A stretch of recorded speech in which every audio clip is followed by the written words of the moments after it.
Hey guys, what is up? My name is Eric, also known as Aviator, and I'm coming at you live once again from my home here in Central Florida. Now, today is Tuesday, and this morning, very early, the Annihilation map packs for Black Ops were released on Xbox Live. Now, as you guys know, what I like to do is get up as early as I can to make sure I get those map packs first, get a few gameplays recorded so I can share with you what I feel are the kind of the worst or most challenging maps in the map pack, so that I can, give you guys an edge on the competition. Well, this morning I did the same thing. Many thanks to my friends T. Martin and Dr. Coffee MD for taking the time just to text me and call me this morning to make sure I woke up, because as you guys may or may not know, last weekend I was at CPX Sports for our subscriber paintball event. Now that's up near Chicago, and there was a ton of you subscribers there, plus a whole slew of YouTube commentators.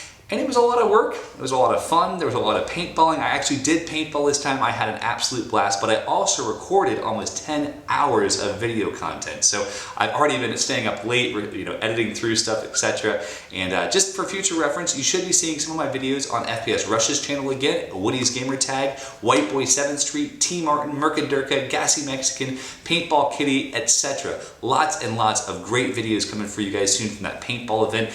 But this video is not about that. This video is about the Annihilation map pack. I have two different games for you guys today that are going to be following this quick intro. First and foremost is going to be a Sabotage on the new map Silo. Now this map, I wouldn't say it's one of the worst maps in Call of Duty, but I also wouldn't say it's one of the best. It's definitely one of those things that it has really good parts and really horrible parts, but I'll let my commentary over the gameplay explain that to you.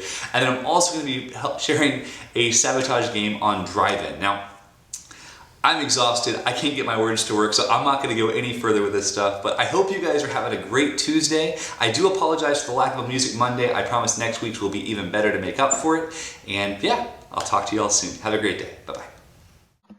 Alright guys, here's the first map in game type. It's Silo, it's Sabotage. This is a quick little flawless gameplay for you guys. I think I go 10-0. It's a fairly fast game, and we basically use the same roles and whatnot that we do every time we play Sabotage as a team. We do all that we can to get our whole team forward, press their spawn, and own it. This is actually my first time playing this map, so you'll see me kind of looking around the map, trying to figure out new places, understand where people are. Right here I'm being really cautious because I know that there was a guy over here. I wasn't sure if someone got him or not. And it's just kind of one of those things where you're trying to figure things out, sort out what you're supposed to do.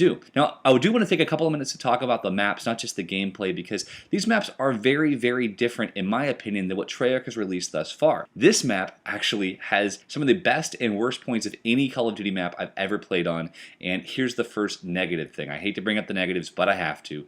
Woody's Gamer Tag is well known for his opinions on the sound engine in Treyarch's maps. You probably heard him talking about WMD's Train, probably heard him talk about Launch's Rocket. Both of those things are awful. Anyone who's ever used a headset, make sure they know where people are coming from, know what a challenge it can be to play when you have this gigantic rocket taking off and shaking the screen. Now, apparently they learned from their mistakes, and they don't have screen shaking on this, but they do have multiple rockets taking off during a normal gameplay. Now, in my opinion, that makes this map one of the worst for sound in the history of Call of Duty. That stated, there are a few things about this map that have stood out to me that make this one of the best maps in the history of Call of Duty. First and foremost are the lines of sight the map offers, because a lot of different Call of Duty maps have great lines of sight. Jungle comes to mind from Black Ops. I have to say, Jungle's lines of sight back and forth, everything is beautifully balanced. But with that in mind, this map has even more of those lines of sight. As you look around the map, you'll see dozens of different buildings. I think there's probably at least 8 or 9 different buildings you can actually climb up into. Tons of different places and platforms and things you can use to your advantage. Now, whenever you're down on your luck and your team is getting outplayed, there's nothing like being able to get up high, gain perspective, see more of your opponent's body, and take them out. Because if you can get your kill streaks called in, it can change the tide of the game. That kept in mind, work the buildings and work the outside edges of the map if you want to be ultimately successful. Now, as you guys have watched, I basically spent half of this game running around trying to see what there was to see, figure out what there was to do, and I happened to get lucky in a couple of good gunfights. But you'll also notice I use cover to my advantage a lot of the time. This is one of those maps that Treyarch has put together that actually does cover in a very positive way. They work their way around, making sure there's always cover for you to run to. Now, having just gotten back from Paintball, I can tell you very explicitly the importance of good cover. You get used to running back and forth to good cover, and everything else works out just the way it should. So that's the end of this map. I want to bring up the next map for you guys, and that one is an even more interesting one. Good job, comrade. Alright guys, so we're back again. This is Drive-In. Now this is a really interesting map. When the map pack was announced, it was often touted that this map would be the next Nuketown. I'm here to tell you guys right here, right now, I don't see that happening. While it is brightly colored, while it is a pretty map, it does have quite a few things about it that will basically keep it from being the next Nuketown no matter what. First and foremost, it's gigantic. For some reason, the developers felt like it would be cool to say this was a small map. I disagree. This map is enormous, literally. It is really, really big. I'm rocking it right now around the right outside of it, and even that, just the one side of the map, is as big as some of the smaller maps in Modern Warfare 2, and that's only a third of the map. This map is not messing around.